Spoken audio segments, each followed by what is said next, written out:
Buenos días, compañeros y docentes. Mi nombre es Giselle Pardo y junto con mis compañeras Adriana Loaiza y Laura Silgado estaremos presentando el flojisto. Antes de iniciar estaremos viendo un video como introducción.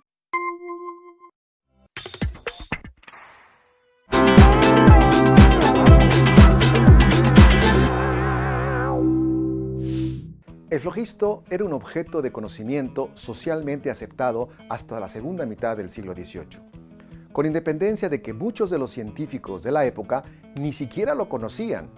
No obstante, su vigencia era muy necesaria para que los investigadores más exigentes de la época pudiesen explicar el fenómeno de la combustión. Sin embargo, Lavoisier contribuyó a un cambio de mentalidad en la época, no solo con sus experimentos, sino también con un nuevo paradigma teórico de la química. De tal manera, el flogisto fue sustituido por el oxígeno, otro objeto de conocimiento cuya objetividad, a partir de entonces, sigue vigente hasta nuestros días.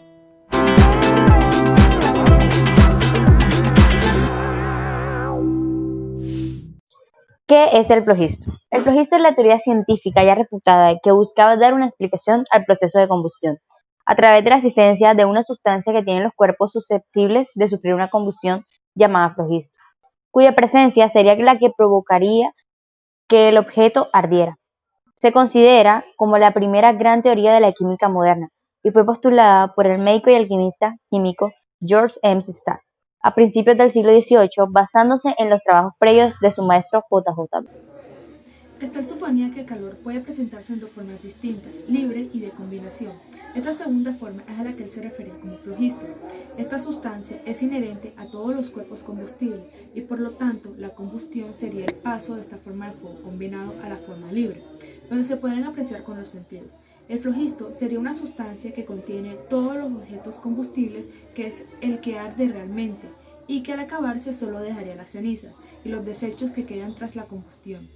Estos restos son incapaces de volver a arder porque ya habrían gastado todo el flogisto del cuerpo.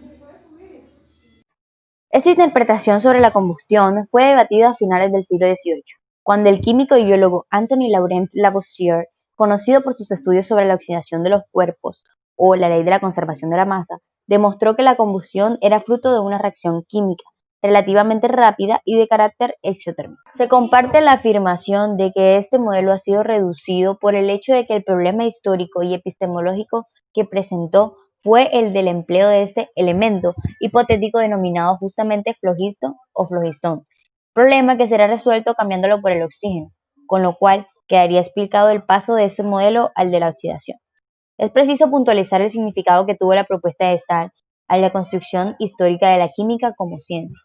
Ella recoge y vincula bajo una estructura conceptual sólida y lógicamente impecable interrogantes acerca de la combustión y la oxidación, por lo tanto, como prehistoria de lo que se conocerá como química inorgánica. El ejemplo de flogisto parece ser casi un contraejemplo de la teoría de los potenciales de referencia de Kirchner, y fue Kuhn en 1983 quien llamó la atención sobre este hecho al ser flogisto portador de un rico potencial heterogéneo de referencia, al tener en su centro tantos modos distintos de referencia, incluyendo uno que no fallaba al referir. Lavoisier se propuso eliminar uno a uno estos modos de referencia para finalmente eliminar el término.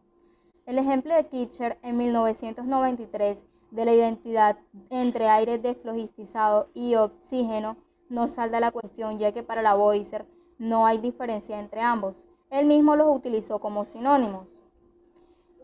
Sin embargo, en mi estudio de los modos de referencia de estos términos, he encontrado importantes diferencias. Por ejemplo, oxígeno refiere a la base del aire vital.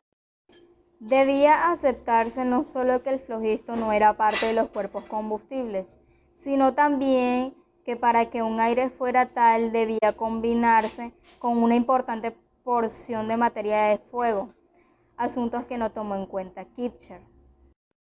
En la teoría de los potenciales de referencia postulada por Kirchner para elucidar los problemas semánticos del cambio conceptual y ejemplificar el progreso conceptual en 1993, la dimensión práctica de este fenómeno no solo puede comprenderse sino si concebimos esa teoría en términos pragmáticos más que semánticos.